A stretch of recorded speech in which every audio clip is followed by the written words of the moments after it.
about. So, could you just kind of let us know what it's like to run in a gerrymandered district? Sure. I guess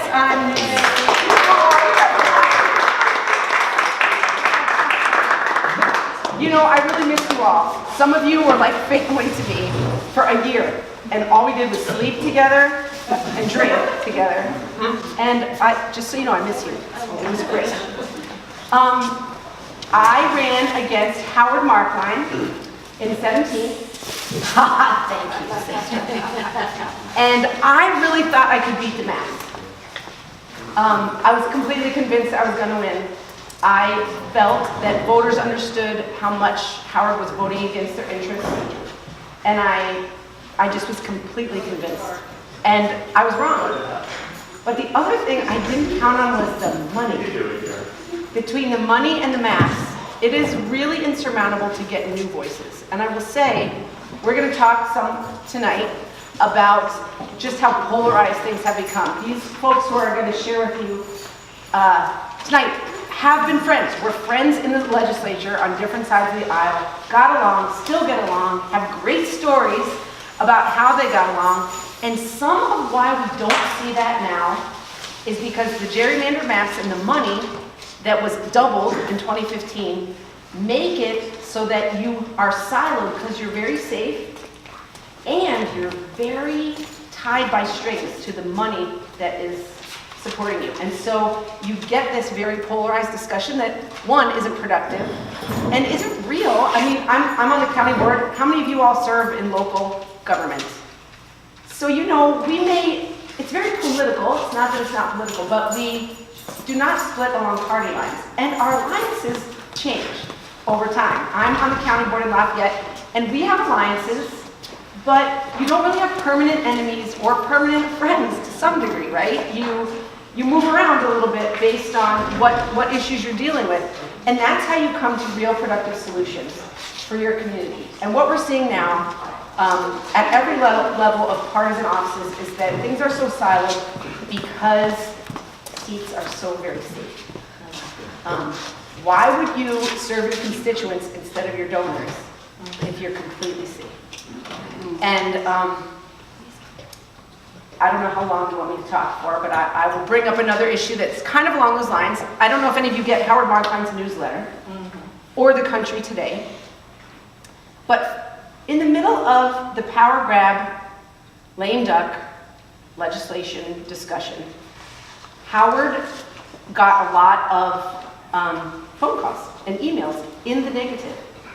So much so that he sent out a letter to constituents saying, I'm sorry if you couldn't get through.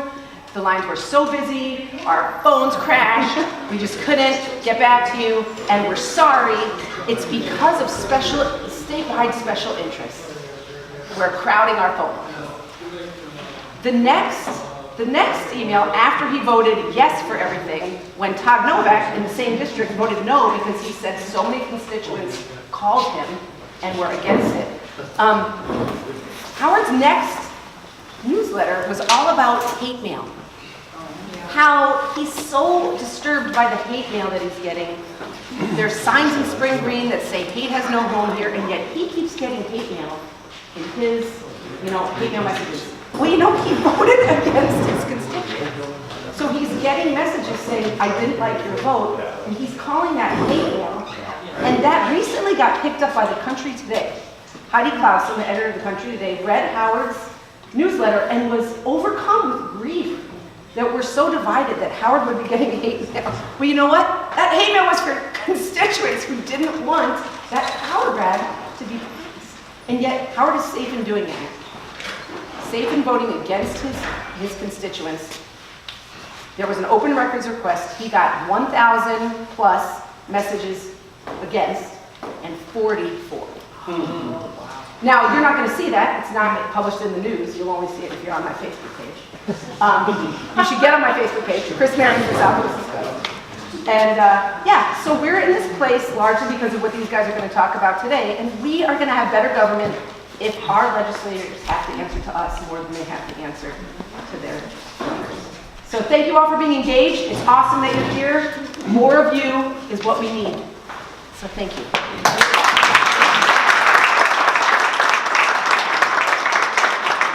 that was an extra bonus tonight. So thanks, Chris, for that. Thank you all for joining us tonight. And this event is co-sponsored by Southwest Wisconsin Area Progressives and Blue Jay Nation. Now, Southwest Area Progressives have been around for 11 years, and we host events like this, as well as every once in a while we'll break out social events like a concert or such, and just to get folks together. And we'll have one on April 5th, and it's Sparky and Rhonda Rucker who's coming to town, and we got a grant for them to do a show for all the 8th graders on Harriet Tubman. Okay? And Blue Jay Nation is a wonderful group, and Mike McCabe has been very active in that, and I encourage you all to go to the bluejaynation.com and see what they're about. So, again, thanks so much for coming. We have handouts in the back, and some handouts are for the ATC line, against the ATC line. And some of the handouts are for a Common Cause in Wisconsin, which Jay Heck is director of, and Dale Cullen is the president, correct? Chairman, okay. He's higher than the president. There you go. So we have a special feat tonight is that we have two Mount Horeb High School students. They're going to be doing the moderating of this event. They've collected questions from you, and they have some that the class has worked on. And so the two moderators are Caitlin Haney and Ricardo Solari. Yeah. And so they'll be doing the moderating up here. And how about a round of applause for high school kids?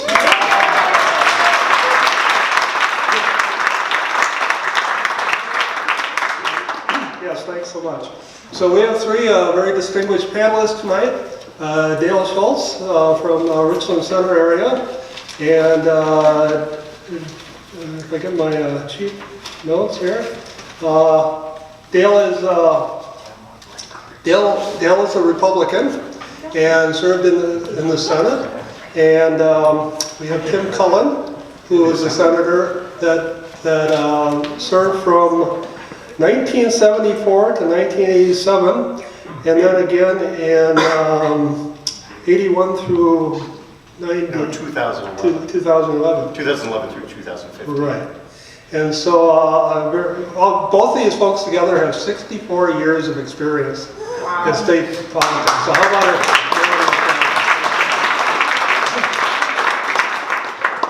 And Jay Heck, who's from Common Cause in Wisconsin. He's the director and is widely considered the most effective state reform organization. And so thanks so much for that. And with that,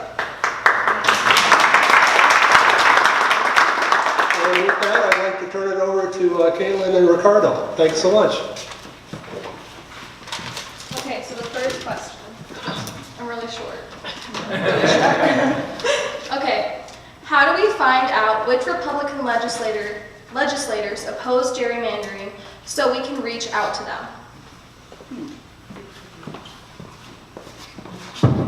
Well, it's a little hard to find out before the election because some of them will be against gerrymandering before the election. But I think the important part of that question is that you refer to Republican legislators, and that's true in Wisconsin, but the candid thing we need to say is that gerrymandering is an abuse of power, and it occurs in states where one party has total control, the governor's office and both houses of legislature. Everything we can say about how terrible thing the Republicans did with gerrymandering in Wisconsin, we could go to Maryland, Rhode Island, and Illinois. Maryland. Illinois, they just continued the previous gerrymander. They had done so well in 2000, they just left it the same in 2010. But it's the reverse there. They're the Democrats gerrymandering. So the answer is you can't trust either political party, and you just got to get rid of it. So I think that's worth pointing out, because otherwise this thing starts to sound partisan, and it really isn't. It's abuse of power. When everybody has all the power, they can't help themselves. And so we are trying to find alternatives. The best one we found is in Iowa, where basically you can't let the legislators pick their voters, which is what happens. And so in Iowa, the same staff that drafts all the rest of the bills that the Iowa legislature considers, they draft the bill for the map, the bill, the reapportionment of the Iowa legislature. And they cannot consider the political results of any particular area. They can't even consider the home of the incumbent. They draw the incumbent's home out of the district sometimes, just because that's not their goal. They try to keep a community of interest. They don't want to put Mount Horeb with Marshall on the other side of Madison or whatever. So that's what we're trying to do. We can talk a lot about gerrymandering if you want. Maybe you've got some questions on that. But I think a bigger part, I hope tonight, is about where we go from here. How do we get out of this? We got a huge victory in November because Tony Evers won. Not because he's a Democrat necessarily, although I was happy about that, but because we now have divided government in Wisconsin. And you cannot have a gerrymander if you have divided government. So we still have to figure out whether we can get the courts to act before the 2020 election, because that will still be run, absent some action. It'll be run under the old maps, but starting in 2021 for the 2022 election, we won't have a gerrymander. I don't know, it doesn't mean if you're a Democrat, the Democrats are automatically going to win. It's going to mean that we're going to have fair maps where the best candidates and campaigns have the best chance to win. Although, as Chris pointed out a little earlier, money is a huge, huge factor in this thing as well. It's the twin problem. It's gerrymandering and dark money are twin problems. But I meandered a long time. Did you want to? I think the answer is really quite simple. Common Cause was just credited with, I think, as true a statement as there is, as the preeminent reform organization in Wisconsin. All you have to do is go to the website, and there's a wealth of information. It is regularly updated by Jay, and the board has traditionally had members of both political parties on it. And their goal is not to keep one party or another in office, but to really pursue a legitimate reform-minded agenda. So that's the easy way. Of course, I would suggest that Wisconsin Eye is a great resource, and the legislative website where you can track votes are also very good places. But you really don't have to go to all that much trouble because Jay does the work for you every day. Well, thank you for that paid political announcement. I appreciate it. No, thank you. The thing I just wanted to say is that the reason you won't see many Republican supporters, at least publicly, of getting rid of gerrymandering is because it's probably the thing that the Senate Majority Leader Scott Fitzgerald and the Assembly Speaker Robin Vos guard more carefully than anything. It's the source of their power in many regards, but it's also something that they're just not going to give up without a tremendous amount of public pressure being brought to bear upon them to do so. And as Tim mentioned, it is the reverse in Illinois. Illinois, the Speaker of the Illinois General Assembly, Daniel Madigan, has been in power, Michael Madigan, has been the Speaker since 1982. I mean, that's just ridiculous. So, it's entrenchment, it's power. It's not partisan Republican or Democrat. It's arrogance of those in charge. But in Wisconsin, we have seen, I think, arrogance like I've never seen in this state before. And it is in part because of the fact that we did have, for the first time in 60 years, one party controlling the redistricting process. And as Tim mentioned, that won't happen in 2021 because we do have what's now called split government. But the question is, where do you go? What can you do? It's great to have that paralysis, but wouldn't it be better to have a system that didn't have partisans drawing the maps? And I'll just sort of tempt you a little bit by telling you that the reason that Iowa is better suited for Wisconsin than almost any other model is really because in order to have a citizens commission, where you'd have only citizens deciding, and they have that in California, for instance, and in Arizona, is that we would have to amend and change the Constitution of Wisconsin to do that.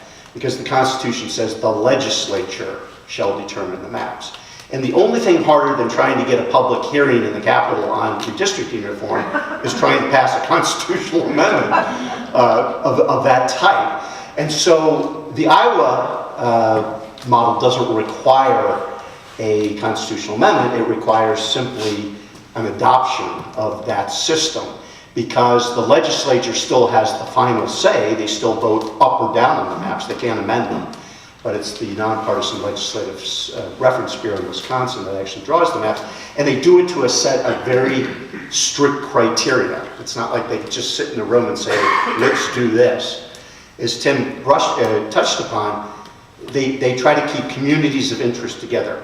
Counties, don't split them. 48 of the 72 counties in Wisconsin have been split for partisan purposes in the state. The other thing that they do is that they say things like squares are good, triangles not so good, rectangles good, slivers no, not really. I mean, common sense things that you would think that would go into a map. They try not to divide cities. You know, in this state, my goodness, tiny cities like Beloit and Sheboygan have 2 or 3 assembly members, only because they've been split up for partisan purposes. So that's sort of the goal, and we can go into tonight what's involved with that. The only thing I'll just tell you, though, is that the reform community in the state is united. There's some differences in some of the details, but everybody's pretty united that everybody should be for Iowa, the Iowa model, and all the pro-reform legislators, as were Dale and Tim, when they're in the legislature, are united behind it. So there is that unanimity of what the solution is.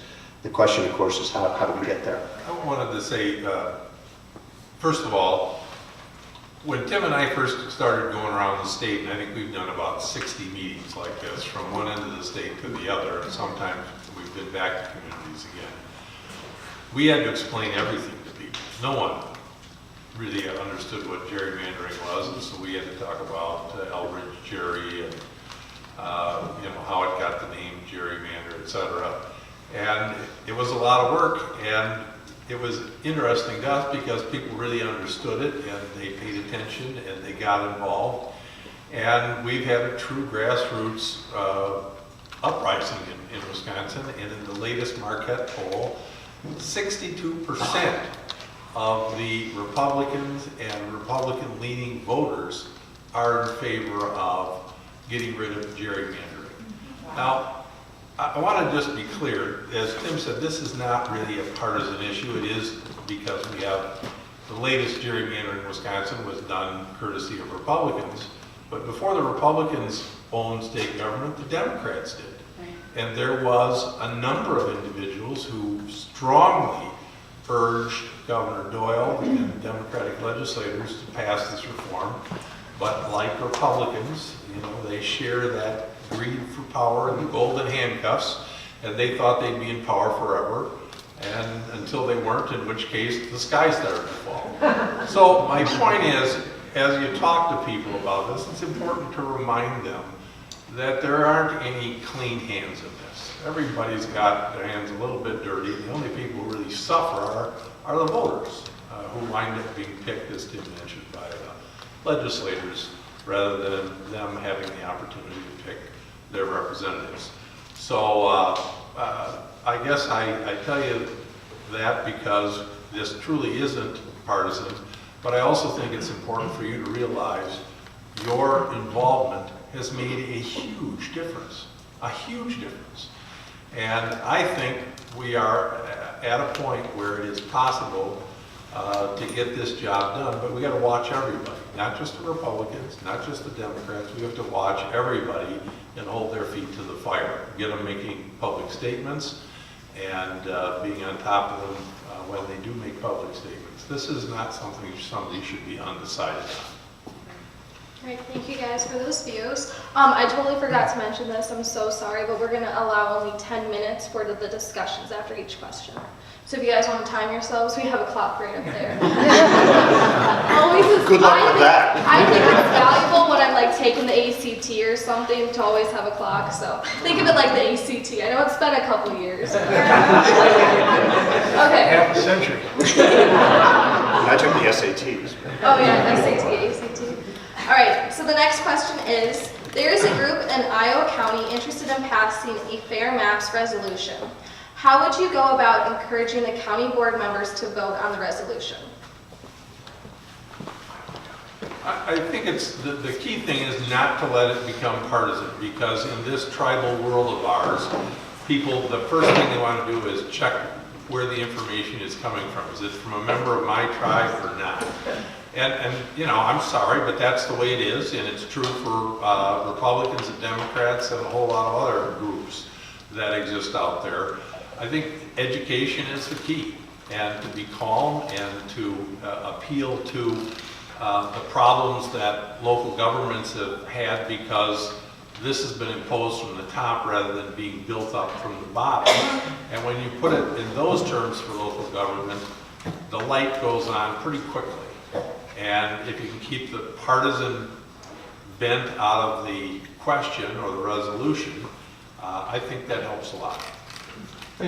County board members have to deal with the state of Wisconsin on a lot of issues. They Medicaid money if they have a county nursing home, or roads for sure, and on and on. And so I think one way to approach the county board members is, do you want to have a legislator that will be responsive to you when you talk to them about these issues? Or are they got such a safe district and they got access to all the money, they don't have to listen to you? And so that's how I would approach it, and make clear, of course, that it's not, it happens to look Republican partisan in Wisconsin, but the issue is rigging elections by the people in power, not which party it happens to be, so that you don't irritate the Republican county board members that you're talking to. Any other questions? I mean, Good. comments? Okay. They handled it. Well, can you explain what dark money means and how do we get rid of it? Well, that's a hard question, and Jay can do that. Well, first it's important to know that, that money in political campaigns comes basically through two forms. It's direct contributions to candidates, and then it's what's called independent or outside spending by usually special interest groups. Wisconsin Manufacturers and Commerce is a widely known one in Wisconsin. The teachers union, WEAC, used to be, until they were totally decimated through Act 10 in 2011. But that's outside spending. It used to be in Wisconsin that most of the money spent, certainly the direct contributions to candidates, was disclosed. People were able to find out who the contributors were. We used to have a law in the state, any contribution over $20, you had to disclose the name of the person and even the occupation, as well as the address. That's called disclosed money. Outside groups were required to disclose as well. They make what are called independent expenditures, and even if they made, say, a $65,000 or $70,000 or even $600,000 independent expenditure, it had to be disclosed so that the public would be able to see on the campaign finance report that this outside group spent that amount of money. In the last 8 years, almost all of that has been destroyed. What has happened is that the legislature and Governor Walker decided that it would be a really good thing if people didn't know who was giving large sums of money, particularly outside sources of money. And so one of the things that they'd always used, or have used for about 20 years, is running what are called issue ads. They're not really issue ads, they're campaign ads, but because they don't use a couple of words like vote for or defeat, instead they might say, Tim Cullen and Dale Schultz are relentless campaign finance and anti-gerrymandering reformers. Call those two and tell them to stop it. If they were in office, they might run those right before an election. Even though they're trying to disparage the character of those two, they're not considered campaign ads, they're considered issue ads. And we've never quite been able to require and capture those ads as campaign ads that require disclosure. So that's all dark money, the money that is not disclosed. And then finally, in 2015, the Wisconsin legislature and the governor, at the end of the year, really took all the caps off of this outside money because they made it possible for candidates now in Wisconsin, and we're the only state other than Florida that allows this. Not even in federal elections can you do this. And that is they have allowed the coordination between these outside groups, and I'll tell you who they are, the Wisconsin Manufacturers and Commerce, Wisconsin Club for Growth. They can coordinate their campaigns with the candidates, Governor Walker, and they don't have to tell anybody where any of that money's coming from as long as they use these phony issue ads. That's called dark money, and it is the predominant form of money that is used in elections in Wisconsin today. You're completely kept out of the dark. The money can come from anywhere in the country, even anywhere in the world. You have no idea where it's coming from. And that's certainly playing in all your state legislative elections. Just ask Chris Marion. And it's prevalent. We didn't used to be like that, but in the period of about 10 years, we've become the darkest of the dark money states in the country. Did that start with Citizens United? That opened the floodgates with the money. But in Citizens United, you can require disclosure even with all that money. It just takes the will of the legislature to do it, and the governor. You need leadership on the issue. We've come close, but certainly not in the last 8 years we haven't. I mean, a good example is you've got $1 million. I'm sure you got several more than that, but say you got an extra million In the hat. And you want to help a Democrat or Republican candidate, but business you're in or whatever, you don't want the world knowing that you gave $1 million to one party or the other. One way you can give it to one of these groups that already exist, or you can start a group, just a phony group, Citizens for a Better America. They always have those kind of names. They're just beautiful. You give the $1 million to Citizens for a Better America. The Citizens for a Better America give the money to the state Senate or state Assembly, Democrat or Republican committee. So they have to report. So they report they got $1 million from the Citizens for a Better America. You are now covered. No one knows whose million it was.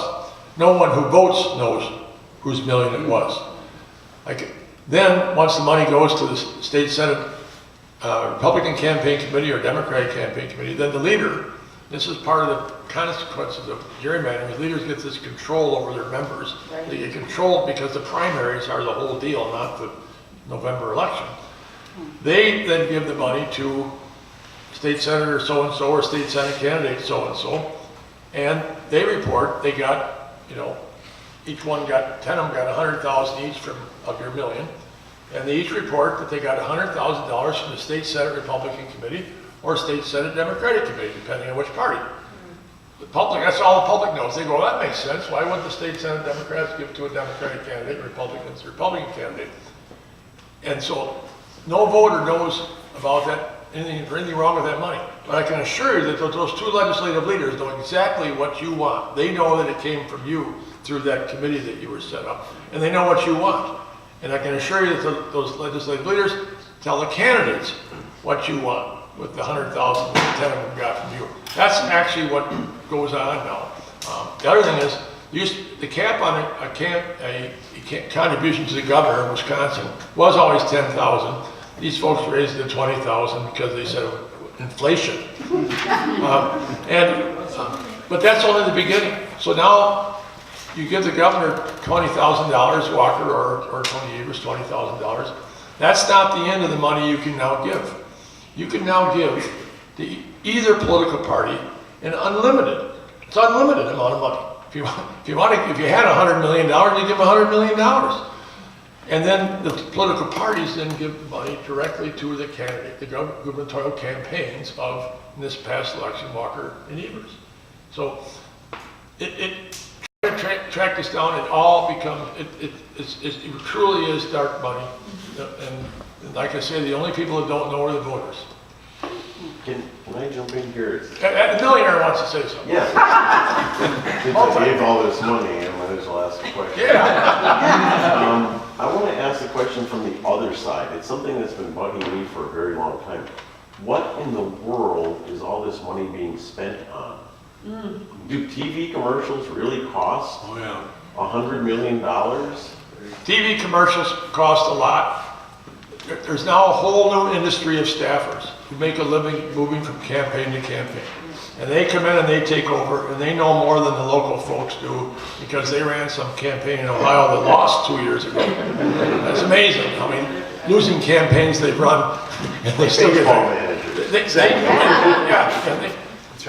that, and there's an enormous amount of polling done, and there's year-round staffing by candidates. These campaigns never stop if you have the money. So it's TV, it's radio, the internet is relatively cheap way to advertise, but it's staffing, it's polling, it's equipment, it's you name it. It's the expense of flying people in and out. Anybody get those square postcards in the mail? I think I got 50 of them in front of the election. You know, that's a very expensive piece of mail. Does it change anybody's mind? Oh, I think so. These people are not stupid. They do what works. And unfortunately, mostly what works is smear campaigns that really provide no light on any important issue. And that's sad, but that's a reality, and Tim's right. There's a whole industry, and these people all make six-figure or higher salaries per year. Are we almost through the 10 minutes? We're getting close. Do you have any last words to say? Well, I want to say one more thing. I just wanted to say one more thing. The way this also works now in Wisconsin with dark money is that you can now legally give $20,000 to a candidate for governor. But that's disclosed. You have another option. The option is to instead give $20,000, $50,000, $100,000 to Wisconsin Manufacturers and Commerce. And they're coordinating with the candidate. They're coordinating with Howard Markline so that they're all working together. And plus the bonus of giving to an outside group like that for them to run these phony issue ads is none of it's disclosed. So that it's all under the radar. So that's where a lot of the money's going. Now, a lot of people are still giving the $20,000 contributions, but there's a lot more of it going through that secret route because the legislature and the governor have allowed this avenue of campaign coordination, which is just, I think, in my view, the most serious problem that Wisconsin has with regard to money. Excuse me. Sure, I'm done. One more side effect of what Jay just said is that if you give the money openly, cleanly, you give the candidate for governor $10,000 or $20,000, you are asking for untold misery on yourself because they sell the lists. And then you, not that they give a lot of money, but I was getting, throughout the campaign last fall, I was getting 50 emails a day. Some congressman running in Iowa had the list, in Michigan, Virginia, and there's all these different groups, and they pound you every day. And I would get emailed every day from candidates in Wisconsin who were unopposed. Every day they were unopposed because they wanted the money from me so they can give it to somebody and be a big shot with somebody else. But I spent half my day deleting. And so, I'm not in a business now, but if you're in a business and you've got customers that come in your front door, they're Democrats or Republicans, why would you give the 10 or 20 grand openly and honestly and directly, give it to the chamber or somebody, and hide it, and that way your customers don't know that you're giving a lot of money to one party or the party that they don't belong to. We understand that we should ask the governor to include non-partisan redistricting bill and funding for it in his budget. Why include the funding if it's unlikely that the bill will remain in the governor's budget after the Republicans take it up? I'll shoot it at first, and then you can tell the truth. I'm going to tell the truth too. So the Governor Evers, from what we've heard, he does support nonpartisan redistricting reform, and there may be something in the budget, part of this reform bill. It is also true that the Joint Finance Committee, the Budget Committee, is controlled 12-4 by the Republicans. And it's pretty obvious that if Evers includes something about redistricting reform in the budget, that they will pull that out.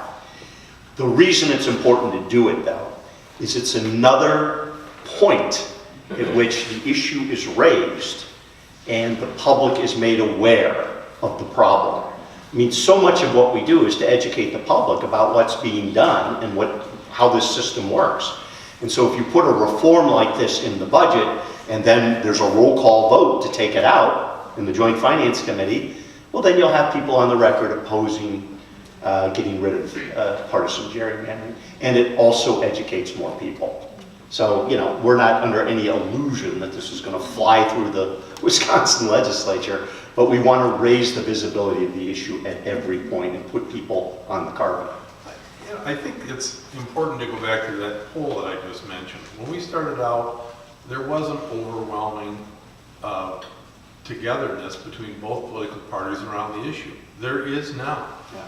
I know we've been at this for 4 years now, or 5 years. At the start was, nobody cares about this, it's inside baseball, nobody's really gonna feel strongly about this, why are you wasting time? This is our job after all. Well, because citizens groups have gone out there like you, have educated themselves, educated their neighbors, one by one these excuses are eliminated. You know, the truth does come out. And, you know, you'll no doubt hear legislators say, well, I voted for the budget and I would have voted for redistricting, but it was taken out because it's an issue and it's not a budgetary matter. And, you know, there's some degree of truth to that. On the other hand, you know, you can then say to them, well, if you were going to vote for it, why don't you introduce the bill and let's work together and see if we can't get this passed. You just have to keep after them and eliminate the excuses.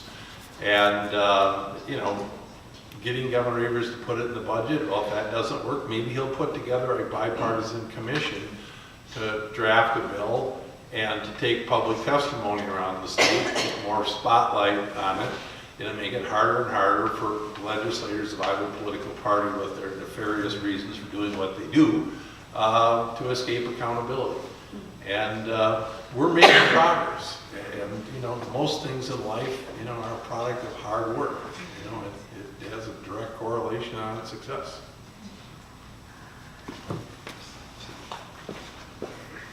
Going back to earlier, did the ads have to be true? Like from the TV ads? Do the ads have to be true? Yeah, did it have to be true? I have the beholder, really. You know, the thing about the political ads is that they almost all of them have an element of truth in them. It's just that the way they're told completely distorts the person they're criticizing. They tell half the story. You know, he didn't go to church the last 2 Sundays. The rest of the story is the church burned down. You know, may have happened, but that's the point. Is that they have an element of truth, and then here's the other problem. If they run an ad that's an outright blatant lie about you, you can file a complaint with the ethics, whatever's left up there. Walker didn't take away, and they'll probably make a decision about 3 weeks after the election. So they run the stuff and they get away with it. So, but they're supposed to be true, but they're not totally true, or they wouldn't run it as a way of defeating their opponent.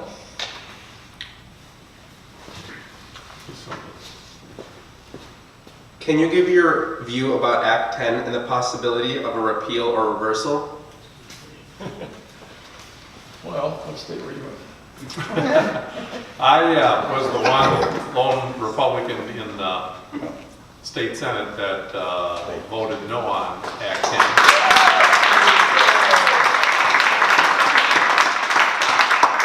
I probably faced more union opponents than any other member of the legislature, but fundamentally, there was always a relationship there where I talked with them. And there was, I think, a degree of respect most of the time. It was always my idea when I got elected to the legislature that I was there to represent all the people, not just the Republicans. And in fact, when I first ran for office, I made a conscious effort to get together a committee that had Democrats and Republicans and independents. And I think my election results pretty much bore that out. The only time I got 54% of the vote, well, I think I had even higher than 54% of the vote, was my first time I ran for office in southwestern Wisconsin. I regularly got somewhere between 65 and 76% of the vote. And I think that's because members of both political parties trusted me. That doesn't mean that I universally did what anybody thought was, you know, the partisan thing to do from their partisan perspective. But, you know, I listened to everybody and tried to make the best decision for everyone.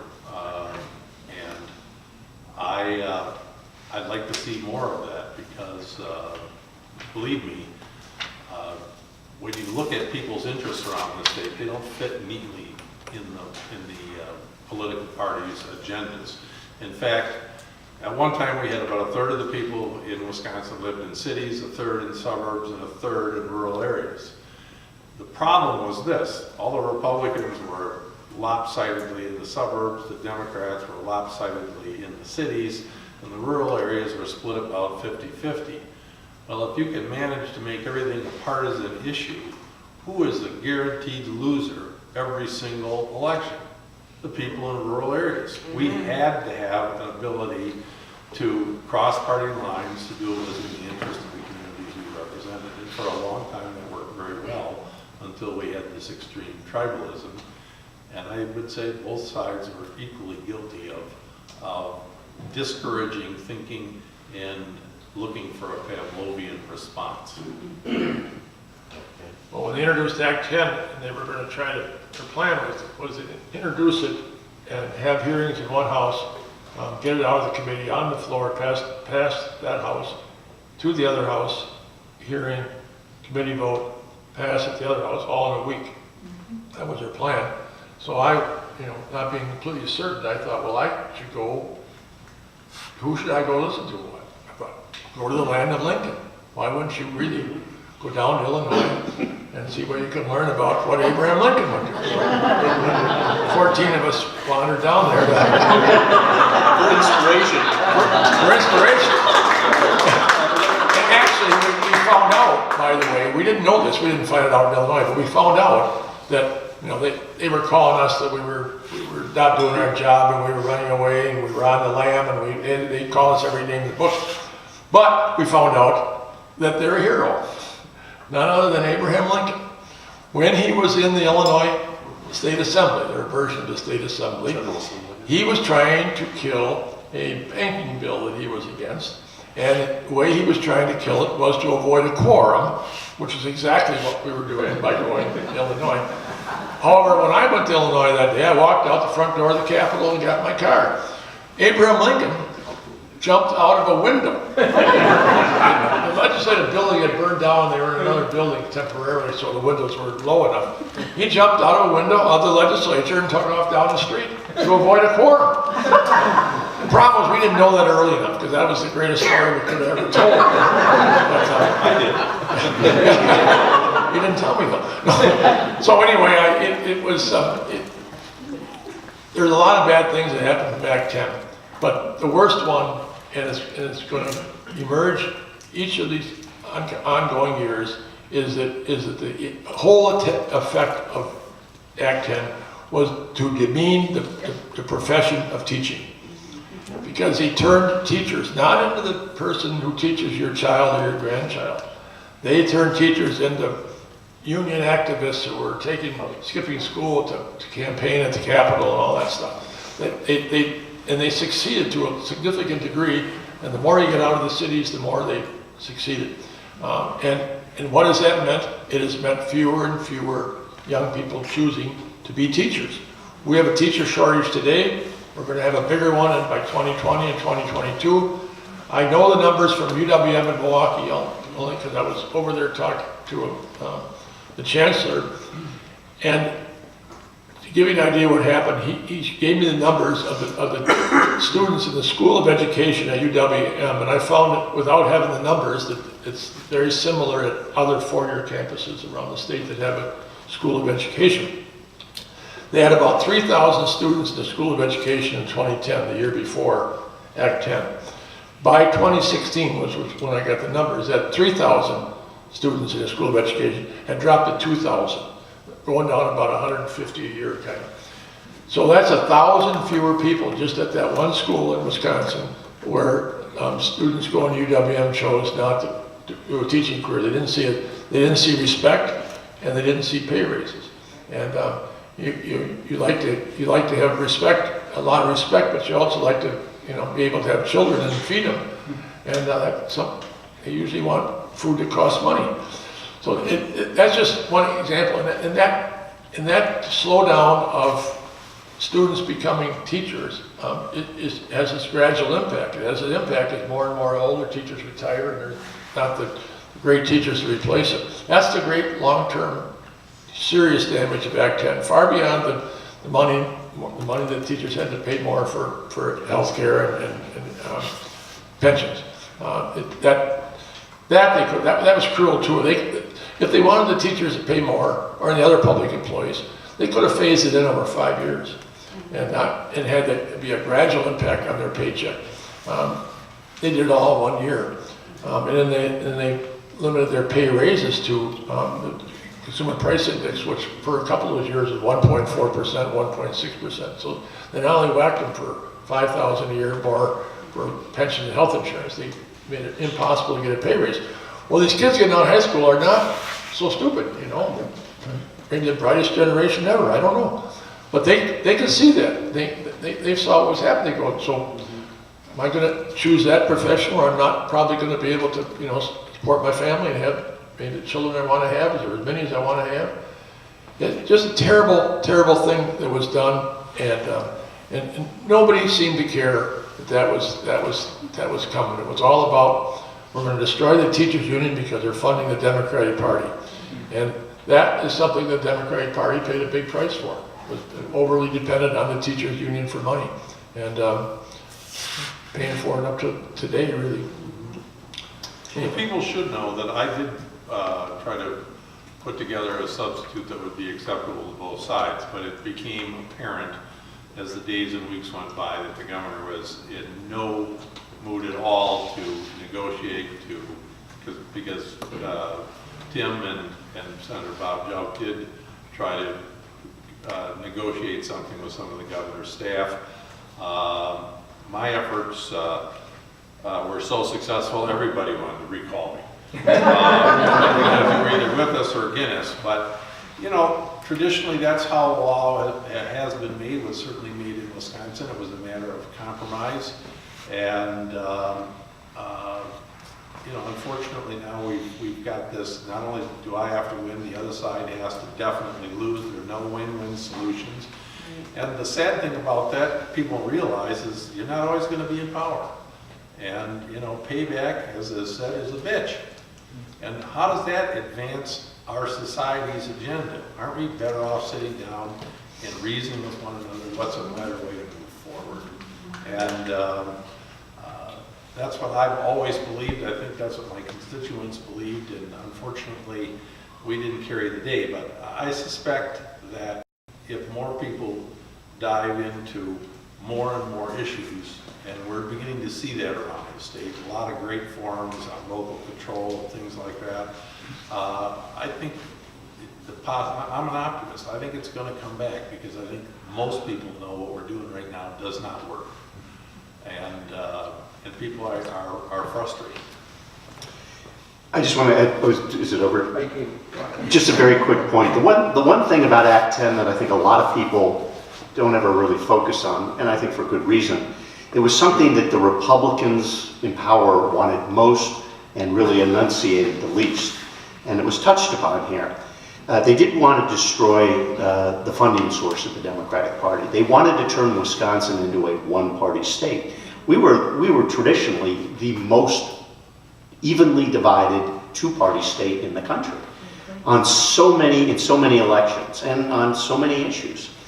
And what one part of Act 10, the part that, in talking to Tim and others, the one part that the governor and the Republican leadership would not compromise on was stripping the ability of the teachers union and the public employee unions, AFSCME, from being able to collect dues to be used for political purposes.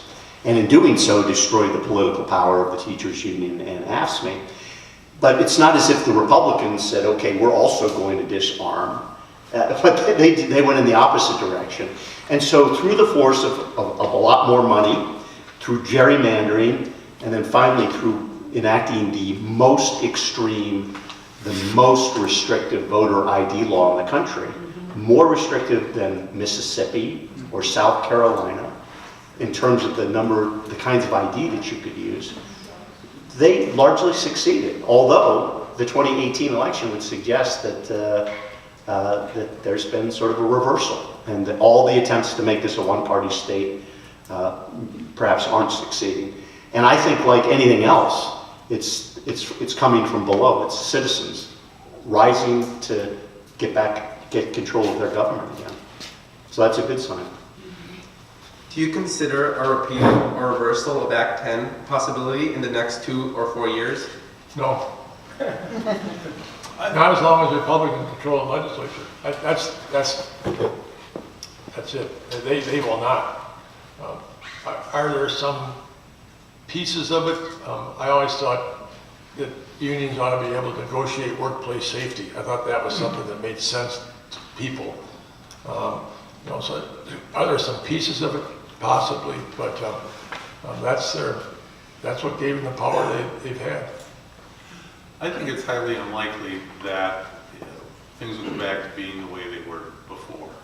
But I do think that it's possible for politicians to be persuaded to buy into restoring dignity to men and women in the workplace, because that's really what, in the final analysis, was stripped away, was people's dignity. And I agree with them. Workplace safety is a critically important issue. You've heard a lot about the problems with Wisconsin's prisons and how out of control they are. One of the first things Governor Evers did is to go up to that youth correctional facility up north. A lot of that relates directly to workplace safety. And these are very serious matters. The gun violence in schools for educators, this really is a life and death situation. And it seems to me that we are better off having people at the table who have a direct vested interest than we don't. And I think most Wisconsinites would buy into that. The pendulum swings. And I think when you don't provide an opportunity for people to have fair compensation for their labor, for their voices to be heard, you begin to get strikes, and we're beginning to see that all over the country. And of course, Denver is a good example of that right now. I expect that to continue and to get worse. Hopefully, it won't get as bad as it was, back in the late 60s, early 70s. And we'll have politicians who will wake up and realize that it only makes sense to find a way to strike a balance. Any other opinions? The next question is, what are the key drivers of extreme division in the loss of middle ground? Loss of what? Middle ground. Middle ground. Yeah. Well, a big part of it is the two things we've been talking about, which is gerrymandering and dark money. Because what happens is, as I think this whole audience knows, is when you gerrymander the legislature, the results of the elections are known the day the maps are drawn, not on November or whatever, when there is a general election. So once you got the map drawn for a general election, and you got a wired seat for 10 years, or just about guaranteed, then the only election you have to worry about is the primary. And so the power shifts to primaries. And how do you avoid a primary? You stick with a team. You stick with your party, particularly with your leaders all the time. If you don't, your own leader will find a primary against you. This is not a love affair up there. This is serious business for these folks. And so that's what is really I see as the problem, is that